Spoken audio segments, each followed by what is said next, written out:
quelque part, c'est un peu ça. Si on imagine des démons, tout ça, bon, tu réalises que tu es chrétien, puis maintenant c'est toi qui cours après les démons.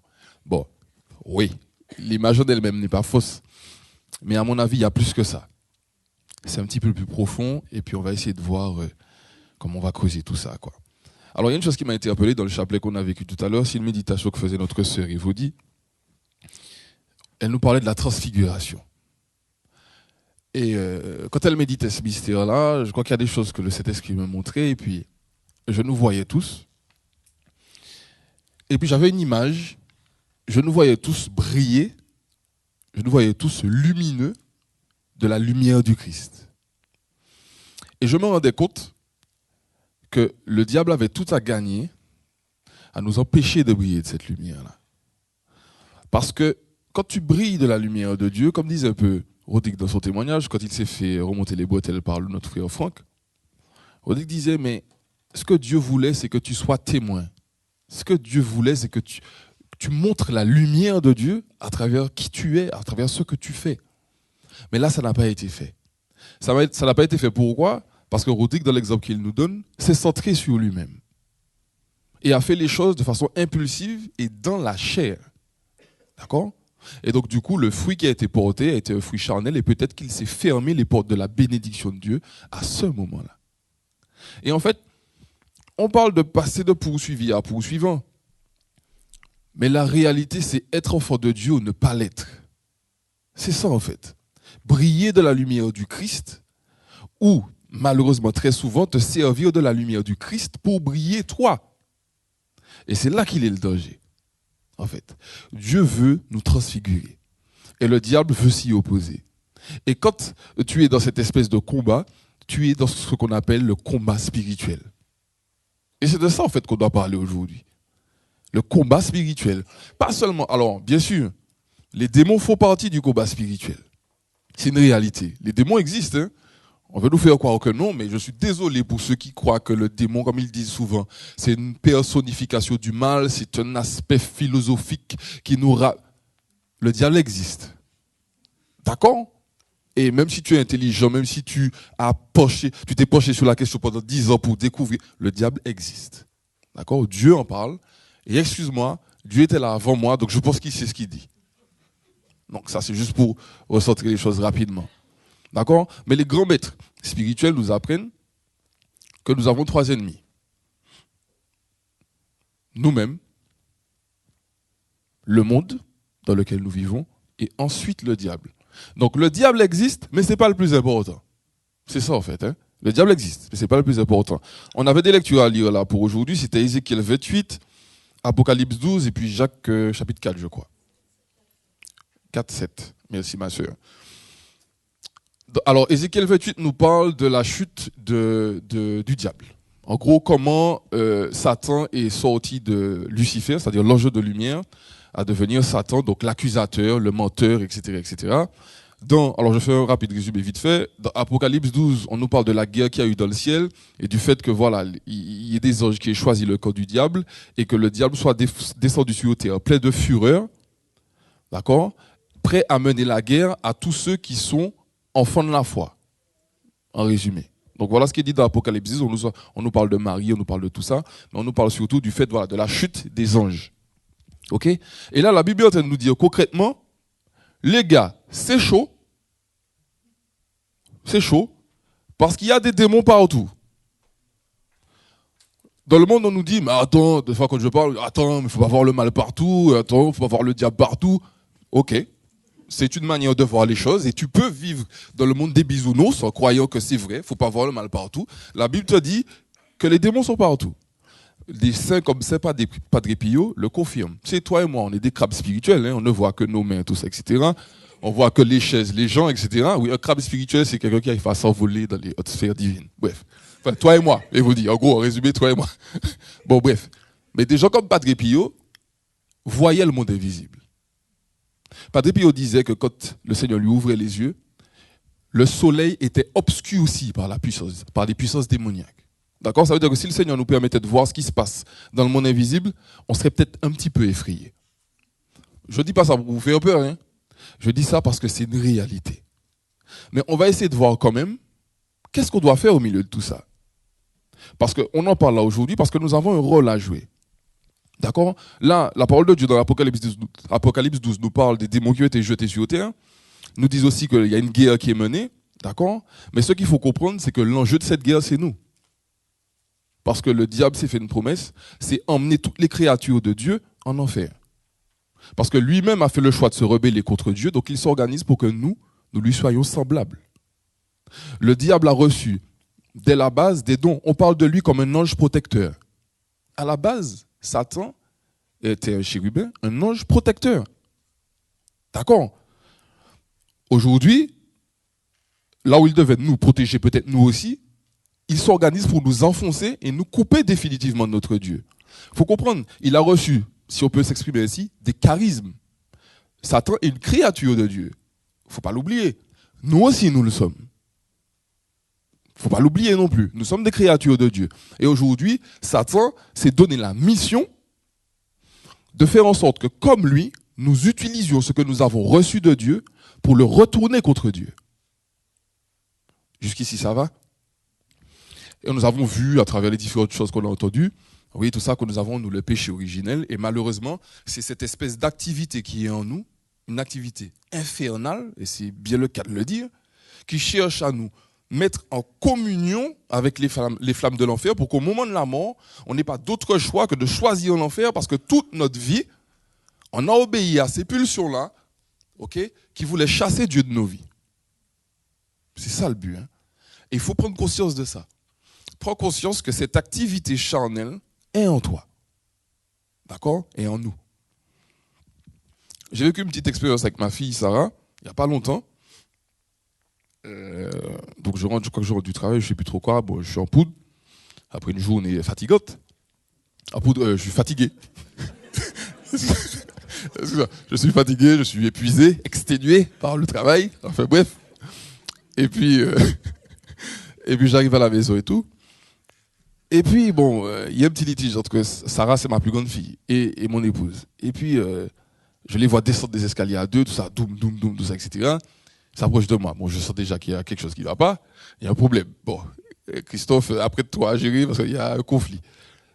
Et puis Sylvie dit, bon, voilà, Sarah, voilà, dit, explique-moi ce qui s'est passé, etc. Bref, et puis il y a eu un problème parce que Sarah, bon, je suppose qu'elle a eu la flemme, puisque Vivian avait organisé les trucs pour qu'on puisse baigner notre dernier petit.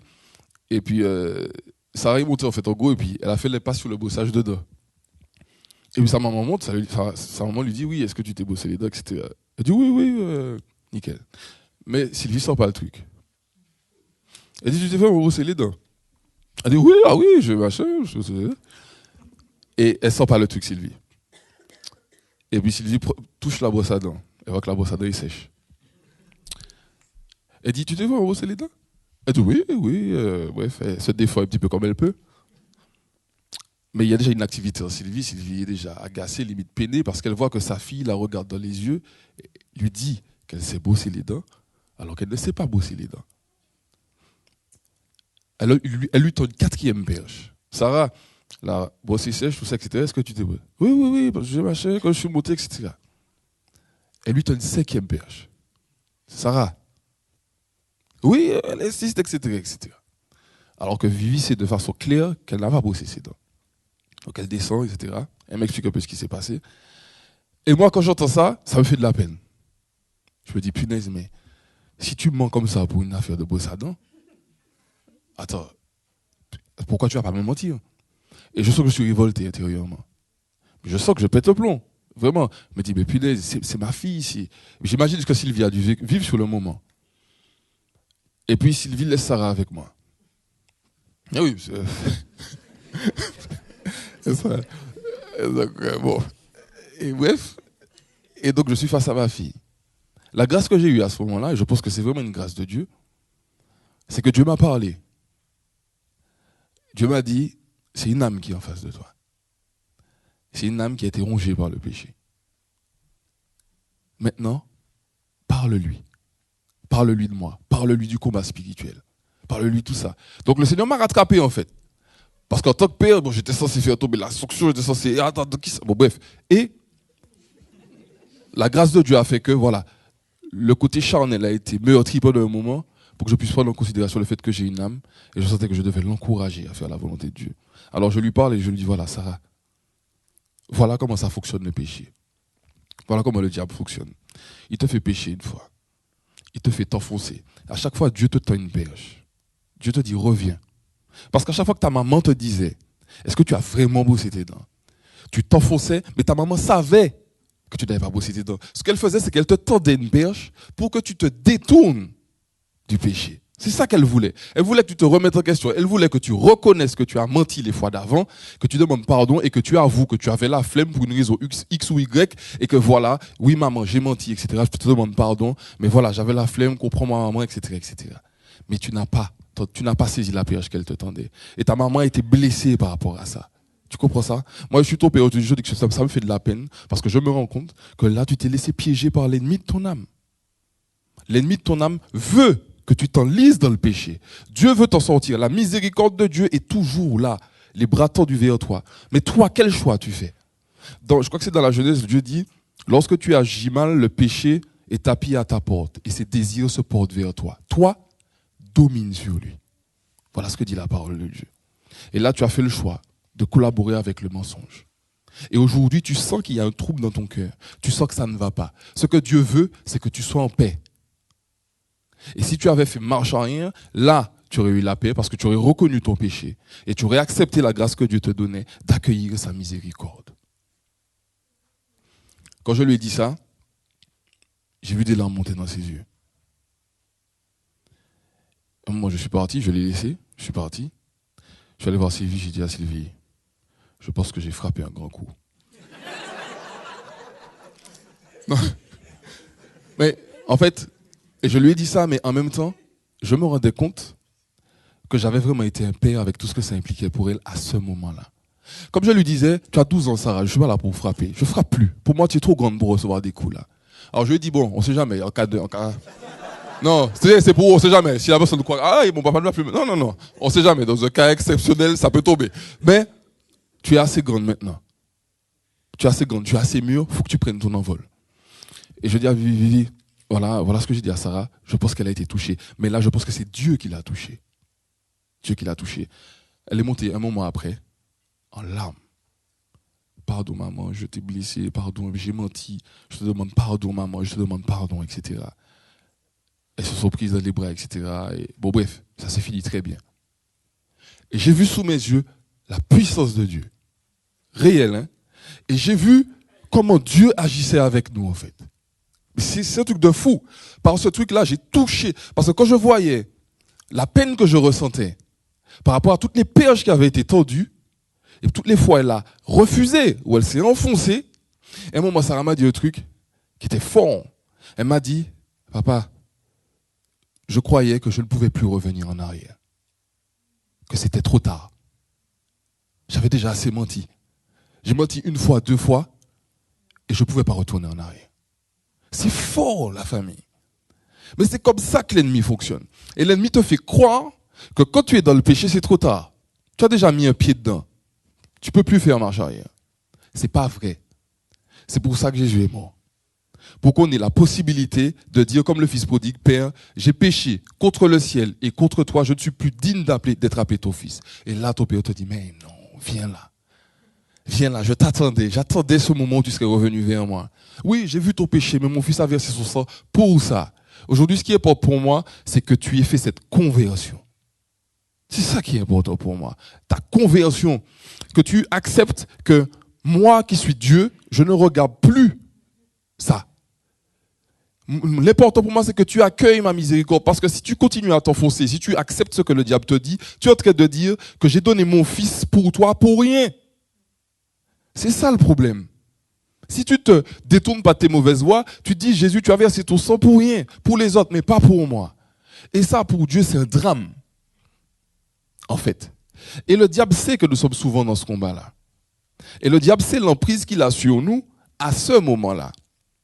Ce que le Seigneur nous appelle à faire, c'est nous révolter. Dire, c'est vrai que je suis allé loin, mais je me rappelle de Jésus-Christ à la croix. Je me souviens du sang qu'il a versé pour moi. Je me souviens de toutes les paroles qu'il a prononcées. Et il n'y a plus de condamnation pour ceux qui appartiennent à Jésus-Christ. Voilà la réalité. Et à chaque fois que tu mets ça à la face du diable, il a perdu. Quand bien même tu serais un être faible, inconstant, infidèle, ce n'est pas une nouveauté pour toi. Tu sais que tu es comme ça. D'accord? Je t'apprends rien quand je te dis ça. Moi, je sais que je le suis. Et je prie pour que le Seigneur me donne la grâce de toujours garder les yeux sur le fait que je le sois. Pour demeurer dans l'humilité. D'accord? Mais ne te laisse pas piéger par l'ennemi. Reviens à Dieu. C'est ça que Dieu veut, que tu reviennes à lui. Et tout le combat spirituel, il est là. L'affaire de démons est secondaire. Mais en même temps, il faut que tu prennes conscience de ce que tu es pour mieux lutter contre toi-même. C'est ça le truc. Accepte de te voir tel que tu es pour mieux lutter contre toi-même. Dieu veut te donner la grâce. Dieu t'a tout donné par le Saint-Esprit pour que tu mènes ce combat-là. Mais sois conscient de ce combat-là. C'est ça en fait. Laisse la lumière de Dieu se répandre dans chaque zone de ton cœur, chaque zone de ton âme. Ok? Pour que tu dises, oui, c'est vrai, Seigneur, je suis comme ça. C'est vrai, Seigneur, j'ai du mal à faire telle chose. C'est vrai, Seigneur, etc. Maintenant, donne-moi ta grâce. Pour que je commence à briller de ta lumière. Pour que je meure à moi-même dans les moindres détails de ma vie et que je vive au quotidien cette transfiguration. D'accord? Ton premier ennemi, c'est toi-même. Ne l'oublie jamais. Ok? Deuxièmement, on a dit le monde. Le monde dans lequel nous vivons. C'est une réalité. Alors certes, c'est le diable qui est derrière. Parce que ce que la parole de Dieu nous dit, c'est que le monde entier gît sous la puissance du démon. Ça, c'est biblique. Hein? D'accord? Ça veut dire que c'est le diable qui tient les ficelles. Quand Jésus parle du diable, il parle de lui comme le prince de ce monde. Jésus lui-même dit, le diable, c'est le prince de ce monde. Bon, rien à craindre. Dieu, c'est le Dieu de l'univers. Ok? Qui a tout créé. D'accord? Donc, de fait, il y a un combat qui est mené, le diable fait l'intérêt avec ses démons, tout ça. Il dit, oui, ça c'est mon territoire, tout ça, etc. Ok. Il est même allé voir Jésus pour lui dire, tu sais, Jésus, si tu veux, je te donne tout ça. Jésus aurait pu flamber. Pour dire, c'est moi qui t'ai créé, je dois faire l'intéressant. Tu me donnes ce qui est à moi? Comique. Mais, à travers les réponses du Christ, le Seigneur voulait nous enseigner aussi. Parce que le Seigneur n'est pas là pour fanfaronner. Pas dire, mais non, attends, je suis Dieu, tu m'as regardé ou quoi? Non, en plus il avait jeûné pendant, fait pas encore 40 jours à ce moment-là, oui, il est arrivé sur la fin, mais c'était au bout des 40, Donc les gars, ils étaient super armés, d'accord, pour dire au diable ce qu'il fallait. Non pas que ce que la chair pourrait réclamer, mais ce qu'il fallait selon Dieu. D'accord? Bon, bref, revenons. Le diable, c'est le prince du monde. Ok? Donc, nous vivons dans ce monde. Mais qu'est-ce que Jésus nous dit? Jésus nous dit, vous êtes dans le monde, mais pas du monde. Les Épîtres de Saint Jean nous disent que celui qui est ami du monde est ennemi de Dieu. Réalise ça. Tout à l'heure, notre frère nous parlait de Matrix. Ok? C'est un bon exemple. Parce que Matrix, c'est quoi en gros? Matrix nous dit, dans le film, Matrix nous dit que voyez ce film-là, arrêtez de regarder les anges de la télé-réalité, tout ça. La villa des cœurs brisés, tout ça. Arrêtez avec ça. Regardez des trucs regardez des films, au moins, desquels vous, hein? Regardez des films desquels vous pouvez tirer quelque chose. Et c'est vrai, bon bref, c'est vrai que Matrix, alors, bon, c'est un film fait par des païens, tout ça, il n'y a pas de problème, mais il y a vraiment un truc à tirer de ça. Néo, en gros, vit dans le monde, mais il sent qu'il y a un problème dans le monde. D'accord? Il sent qu'il y a un truc qui ne va pas. Bref, Morpheus débarque avec tout ça, clique, et puis lui montre en gros que le monde dans lequel il vit là n'est pas réel, et que la réalité est ailleurs. En résumé. Donc il prend cette fameuse pilule et puis il rentre dans le monde réel. Et puis il se rend compte que le monde dans lequel nous vivons est un vaste programme. Quand tu donnes ta vie à Jésus-Christ, le Seigneur nous dit que celui qui est né de nouveau, celui qui est né de l'Esprit peut voir le règne de Dieu. Quand tu donnes ta vie en Jésus-Christ, il te donne une nouvelle vision. Tu ne vois plus les choses comme avant. Tu réalises que le monde dans lequel tu vis n'est que la façade de quelque chose d'invisible, de quelque chose de spirituel. Tu comprends que tout se passe dans ce que tu ne vois pas. Et la foi te donne accès à ce monde-là. Quand tu as la foi, tu crois que ton ange gardien est à côté de toi. Tu le crois parce que Dieu a mis un ange à côté de toi. Alors tu peux dire, oui, je ne le vois pas, donc ça n'existe pas. Oui, mais tu ne vois pas le vent et s'il passe sur ta peau, tu le sens. D'accord? C'est pas parce que tu ne le vois pas que ça n'existe pas. Si Dieu te dit qu'il a mis un ange à côté de toi, c'est vrai. D'accord? Pourtant, tu ne le vois pas. J'ai déjà personnellement fait des expériences pour tester. Je me dis, bon, ok, on m'a dit que l'histoire d'ange gardien, c'est vrai, on va faire un petit test. Tous les tests étaient concluants jusqu'à maintenant. Tous. Sans exception. Tous. Fais l'expérience. Toi-même. Envoie ton ange faire quelque chose, je sais pas. Donne-lui une directive, tu verras. C'est concret. Bon, on va pas ouvrir le chapitre des anges, mais c'est concret. Tout ça pour vous dire que le chrétien a accès à l'invisible. C'est ça que je veux vous dire. Et il ne se fie pas dans les choses qu'il voit pour orchestrer sa vie. Il croit qu'il sert le Dieu invisible, le Dieu de l'impossible, et il croit qu'il peut influencer les choses visibles. Toi, en tant que chrétien, tu peux, par l'action que tu mènes dans la prière, donc dans le monde invisible, hein, quand tu pries, alors malheureusement c'est vrai, ça arrive souvent, on prie pour des choses charnelles. D'accord ? Je veux une voiture, je veux une maison. Même quand tu dis je veux me marier, tu dis oui, ben on va faire un foyer chrétien, tu verras, ce sera génial. Mon œil. Ce que tu veux, c'est un gars qui fait des câlins, qui te met à l'aise, tout ça, etc., qui te fait ton repas ou t'apporte le petit déjeuner au lit. Ok ? Soyons honnêtes. Bien sûr. Ok. Ok. Voilà. Mais il y a une autre réalité. C'est que quand tu te maries, c'est la guerre. Ok ? Je te dis ça comme ça. Si tu te maries dans cet état en te disant oui, je veux des câlins, des bisous, le diable va arriver, va mettre le boxon, il va mettre une autre fille qui voudra faire des câlins, des bisous. On est ok ou pas ?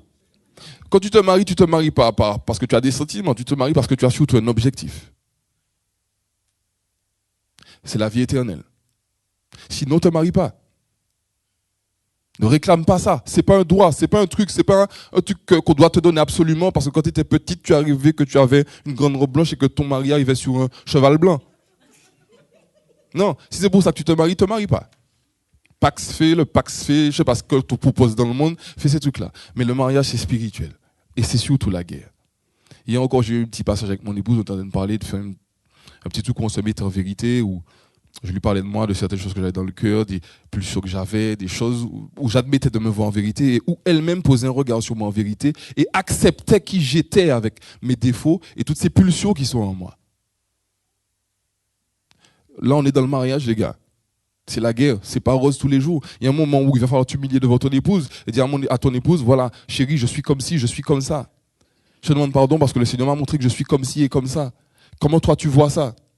À la fin, tu pars en te disant, si je ne prie pas, le diable va exploser mon mariage. Tu te maries parce que tu as un objectif. Et avec la grâce de Dieu, le Seigneur mettra de l'amour dans ton cœur pour ton conjoint, ta conjointe, et vous serez forts ensemble tant que vous serez sur le roc indestructible. C'est ça le mariage. Ne rentre pas dans ça, c'est pas un jeu.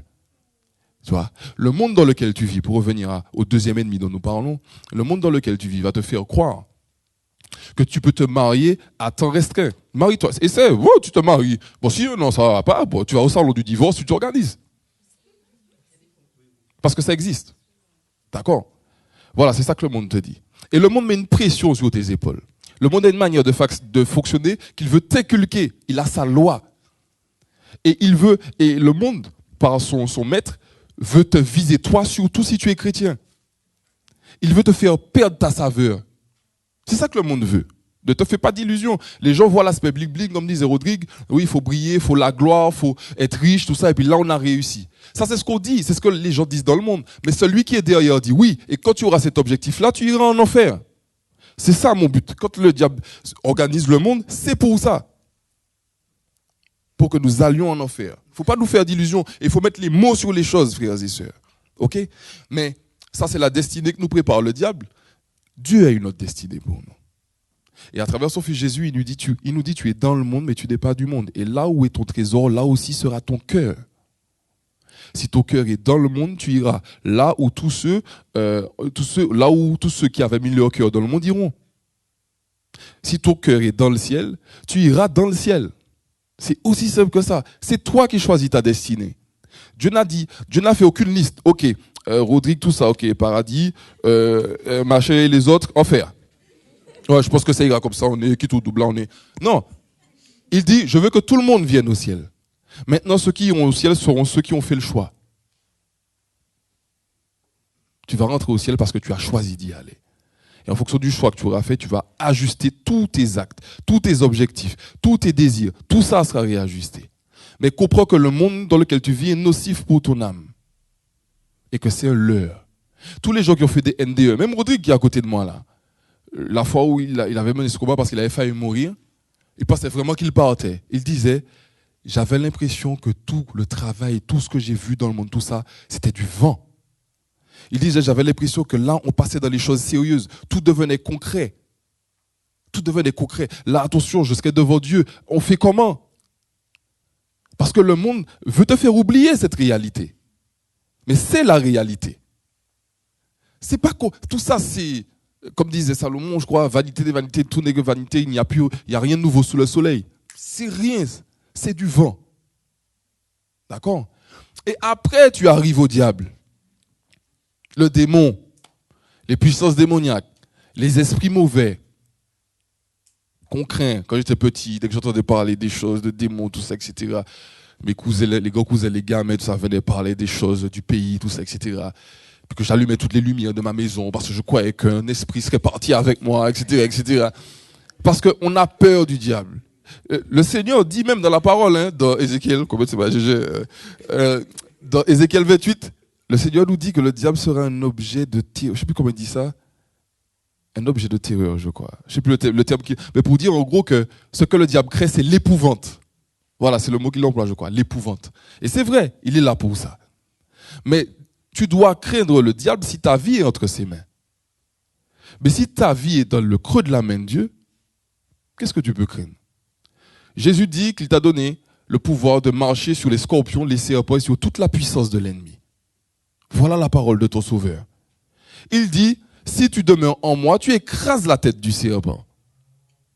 C'est ta vocation. Ça veut dire que Jésus te rend fort. Quand tu brilles de la lumière de Jésus, les démons sont à distance. Jésus disait, le diable n'a pas de prise sur moi, parce que Jésus ne péchait pas, frères et sœurs. Le diable ne pouvait pas avoir de prise. Même quand tu regardes les saints, je suis désolé, on m'avait envoyé un truc sur Marthe Robin là dernièrement, ou quand tu regardes la vie de Marthe Robin, punaise, mais c'est un truc de fou. La sœur, elle était paralysée, quoi.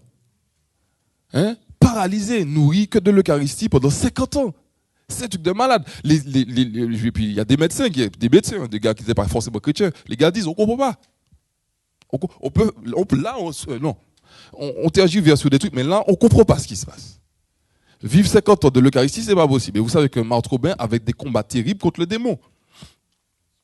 Il y a des gens qui arrivaient à dire que Marthe Robin faisait de la simulation, puisqu'on retrouvait, vous savez, on retrouvait Marthe Robin hors de son lit, les dents pétées, des hématomes partout, parce qu'elle avait vécu un combat avec le diable.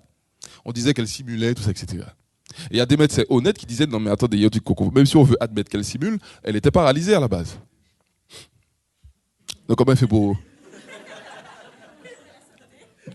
Tu te dis, bon, je suis médecin, je crois pas au Dieu, mais là, il y a un truc qui va pas.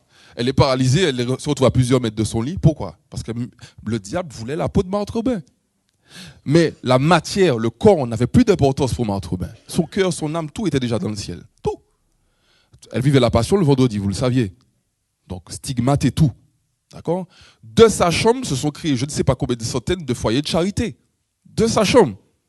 Ça veut dire qu'il y a une puissance de Dieu qui se déployait à travers son être. Et l'esprit de Dieu, l'esprit de vie, avait pris possession de toute la matière qu'elle était physiquement pour que Dieu puisse montrer son visage et vivre cette fameuse transfiguration dont nous parlait notre sœur. Mais Marthe Robin, certes, avait une mission, était mystique, d'accord? Mais nous sommes tous appelés à montrer le visage de Dieu. Nous sommes tous appelés à mourir à nous-mêmes, à tous nos intérêts mondains, charnels, ok, que le monde veut nous imposer, pour que Dieu se montre à travers nous. Et tout le combat spirituel est là. La question n'est pas d'être poursuivi par les démons ou bien de poursuivre les démons. Les démons sont optionnels. Leur cas est scellé. C'est fini. Eux, ils vont brûler éternellement. Mais ce n'est pas encore dit pour nous. Donc la question, ce n'est pas de courir après les démons, ou de laisser les démons courir après nous.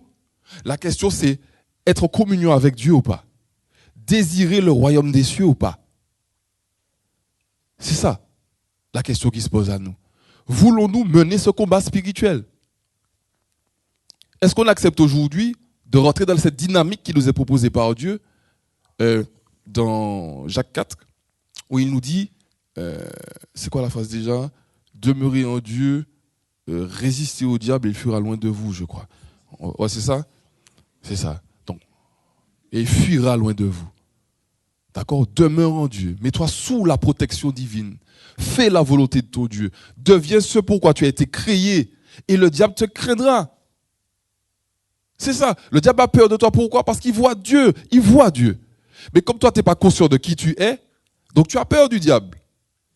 Mais forcément, si tu sirotes ton petit truc pornographique au calme,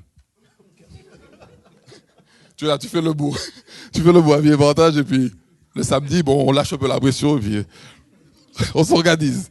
Mais tu as raison de craindre. Tu vas te dire, si tu mènes une double vie, tu as raison de craindre. C'est vrai, parce que le diable dit, n'arrête pas de dire à Dieu, mais non, regarde Christophe, il est en train de faire le comique là, mais il m'appartient. Tu vois ce que je te dis? Et puis là, le Seigneur Jésus dit, non, regarde, il a laissé confesser. Donc là, c'est bon, il est opérationnel. Donc maintenant, c'est à toi de craindre. Parce que c'est ça. Tu as péché contre le Seigneur, si tu as réalisé. Il y a une différence entre faire un double jeu, ok, et puis pécher, et puis reconnaître ton péché, et puis repartir. Parce que c'est ça le but. Il y a ceux qui trichent. Il y a des gens qui trichent. Qui disent oui, je suis chrétien, tout ça, etc. Et puis qui, dans leur cœur, n'ont pas fait le choix, et puis se disent oui, mais je peux être chrétien, et puis faire ça en même temps. Tu vois ce que je veux dire? Comme les gens qui sont chrétiens, soi-disant, et puis qui consultent les voyants. Ils disent oui, je vais à l'église, tout ça, oui, machin. Oui, bon, je vais voir la voix, tu fais dans le bois, mais c'est pas grave ça. Tu vois ce que je veux dire? Le Seigneur a ça en abomination. Il faut entendre comment Dieu parle de ça dans l'Ancien Testament. Deutéronome 8 me dit mon frère.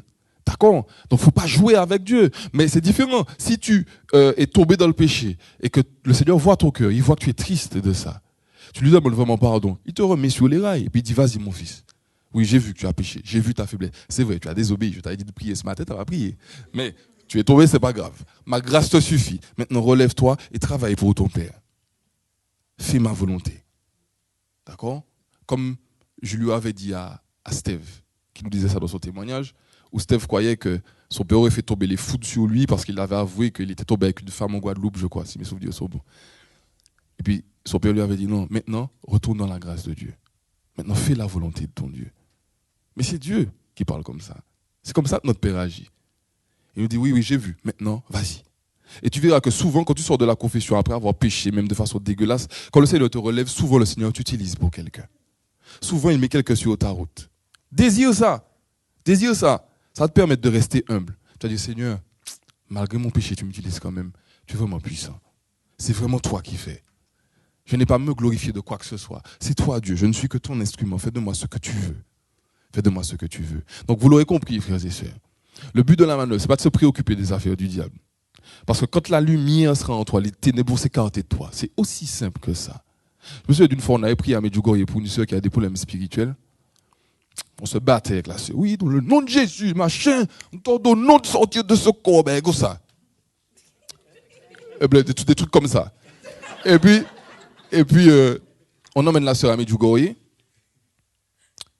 Et puis, on l'amène voir un prêtre qui s'appelle le Père Yozo. Alors, on est là en train de prier. Il a une salle privée où on peut se mettre à genoux, prier. Et puis, on attendait sa venue. Je vous assure, frères et sœurs, hein, tu étais là, Oding? Ouais. À chaque fois qu'on raconte ça, on est choqués. Ben oui, mais c'est ça quoi. C'est ça quoi le Seigneur nous appelle et c'est une réalité. On est là. Le Père entre. Quand le Père est rentré dans la salle, la sœur elle a bondi dans un coin, c'est mais comme une boule. Alors, vous comprenez, c'est l'esprit mauvais hein, qui a fait qu'elle bondisse dans un coin et puis elle s'est effrayée parce que le Père Yozo est rentré. Mais pas le Père Yozo. Jésus à travers lui. Et ça fait toute la différence. Le démon qui lui voit dans l'invisible identifie le sauveur des âmes qui vient à travers le frère. Il dit ça va être chaud pour moi. Il faut que je trouve une planque parce que ça va être chaud pour moi. Ça veut dire que si toi, dans ta vie, tu laisses la place au Christ, mais vraiment, si tu as vraiment le désir de ne pas jouer, de ne pas être un cœur double, quand le Seigneur va prendre de la place en toi, quand il va prendre de la place en moi, les démons seront maintenus à distance. C'est ça qu'il faut que tu te dises. Il y a des combats que tu ne mèneras pas, parce qu'il y a des choix que tu ne feras pas. Il y a des endroits où tu n'iras pas. Il y a des choses que tu ne regarderas pas à la télé. Il y a un temps que tu ne passeras pas devant l'ordinateur ou dans ton téléphone. Parce que la lumière de Dieu, en fait, te remplira et fera que tu auras le discernement qu'il faudra. Et toutes ces petites failles par lesquelles le diable rentre dans ta vie seront fermées. Et plus ça ira, plus tu persévéreras, plus nous persévérons, frères et sœurs. et plus le diable aura peur de nous. Mais vraiment, parce qu'il verra quelqu'un qui potentiellement peut lui écraser la tête quand tu vas marcher, quand tu arriveras quelque part. Et c'est ce à quoi nous sommes appelés, frères et sœurs. C'est notre vocation. Vivre cette transfiguration au quotidien en priant, en lisant la parole de Dieu, en étant fort en Jésus-Christ. Nous sommes appelés à être forts en Jésus-Christ. Alors bien sûr, le monde va te faire croire que tu es perdant. Le monde va te faire croire, oui, les gens vont se moquer de toi. Oui, oui, mais ça fait partie du jeu. Mais ils verront l'œuvre de Dieu. Ils verront l'œuvre de Dieu, frères et sœurs. Je vais finir avec cette petite anecdote. Au début, quand je suis arrivé dans mon entreprise, au bout d'un an, 2 ans, je témoignais déjà de ce que le Seigneur avait fait pour moi, etc. Et puis je me suis retrouvé à un moment, voilà, j'étais en train de parler du Seigneur, puis il y avait comme par hasard plein de collègues autour de moi, etc. Donc il y avait ceux qui étaient vraiment attentifs, dont mon chef de poste, et puis d'autres qui étaient virulents. Ah oui, puis ils faisaient tout pour me déstabiliser. Ce jour-là, avec la grâce de Dieu, j'étais dans la paix. Parce qu'il aurait pu en être autrement. C'est déjà arrivé d'ailleurs, frères et sœurs. Ok, je tiens à le préciser. Parce que là, je parle de moments où j'étais en Jésus-Christ, mais il y a des moments où je ne suis pas en Jésus-Christ. Et je ne vous souhaite pas de voir ce spectacle. Bon, bref. En tout cas, avec la grâce de Dieu, louons le Seigneur, ce jour-là, j'étais en Jésus-Christ. Donc j'étais dans la paix. Je suis là, je témoigne. À la fin, je pars de là et puis je vais en salle de pause, je vais manger. Et un frère qui est musulman, qui vient me voir. Mais tu sens qu'il est poussé par Dieu. Il vient me voir. Le gars est confus. Il me dit, il faut que je te dise un truc, Christophe. Je dis, vas-y, je t'écoute. Il me dit, frère, j'ai tout fait pour te déstabiliser tout à l'heure. J'ai tout fait. Je t'ai dit des trucs, des choses blessantes, j'ai essayé de t'atteindre, mais ça ne marchait pas. Pourquoi? Non, mais le gars était vraiment perdu. Le gars voit qu'il a tout fait, et puis il y avait du monde, et puis ça pouvait être humiliant. Mais j'étais concentré sur ce que le Seigneur m'appelait à dire. J'ai dit, tu sais, effectivement, tu n'as pas réussi, parce que l'Esprit de Dieu vit en moi et qu'à ce moment-là, j'ai bien voulu l'écouter. Peut-être qu'à un autre moment, il n'en aurait pas été ainsi. Mais en tout cas, il en a été ainsi. Parce que moi, je ne suis qu'un homme. Mais qu'est-ce que ça m'a montré ce jour-là? C'est qu'une fois que tu es en communion avec Dieu, rien ne peut te déstabiliser. Vous savez, c'est quoi le problème? C'est qu'on n'est pas assez ferme en Jésus-Christ. Et nous nous laissons balloter au vent du monde. Ce que Dieu veut, c'est notre stabilité, frères et sœurs. Que nous soyons établis sur le roc, dans le nom de Jésus-Christ, notre Seigneur. Amen.